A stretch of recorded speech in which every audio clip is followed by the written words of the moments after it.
আশুলিয়ায় বাবার বিরুদ্ধে মেয়েকে ৫ মাস ধরে ধর্ষণের অভিযোগ, আটক অভিযুক্ত। আশুলিয়ায় নিজ ঘরেই বিভীষিকা মানবতাকে হার মানানো এক ভয়াবহ ঘটনার অভিযোগ উঠেছে। রক্তের সম্পর্কের আড়ালে লুকিয়ে থাকা এই নৃশংসতা। নিজের মেয়েকে দীর্ঘদিন ধরে ধর্ষণের অভিযোগে সুলতান নামে এক ব্যক্তিকে আটক করেছে পুলিশ। অভিযোগ অনুযায়ী প্রায় ৫ মাস ধরে মেয়ের ওপর ধারাবাহিকভাবে যৌন নির্যাতন চালিয়ে আসছিলেন তিনি। প্রতিবন্ধী মায়ের অসুস্থতার সুযোগ নিয়ে মেয়েকে ভয়ভীতি ও মারধরের মাধ্যমে মুখ বন্ধ রাখতে বাধ্য করা হতো বলেও অভিযোগ তুলেছেন ভুক্তভোগী।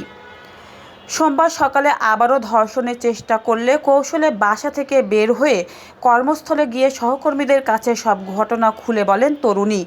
পরে সহকর্মী ও স্থানীয়দের সহায়তায় অভিযুক্তকে আটক করে পুলিশের হাতে তুলে দেওয়া হয়। আমি আমার বাবার এই জঘন্য অপরাধের সর্বোচ্চ শাস্তি চাই, যেন আর কোনো মেয়েকে নিজের ঘরেই এমন ভয়াবহ নির্যাতনের শিকার হতে না হয়।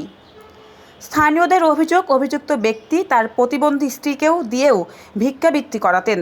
ঘটনার খবর ছড়িয়ে পড়লে এলাকায় তীব্র ক্ষোভের সৃষ্টি হয়। আশুলিয়া থানার ওসি মোহাম্মদ তরিকুল ইসলাম জানিয়েছেন, প্রাথমিক তদন্তে অভিযোগের সত্যতা পাওয়া গেছে এবং অভিযুক্তের বিরুদ্ধে মামলা দায়েরের প্রস্তুতি চলছে। নিজ ঘরেই মেয়ের নিরাপত্তা প্রশ্নের মুখে। এই নৃশংস ঘটনার বিচার কত দ্রুত হবে সেটিই এখন দেখার বিষয়।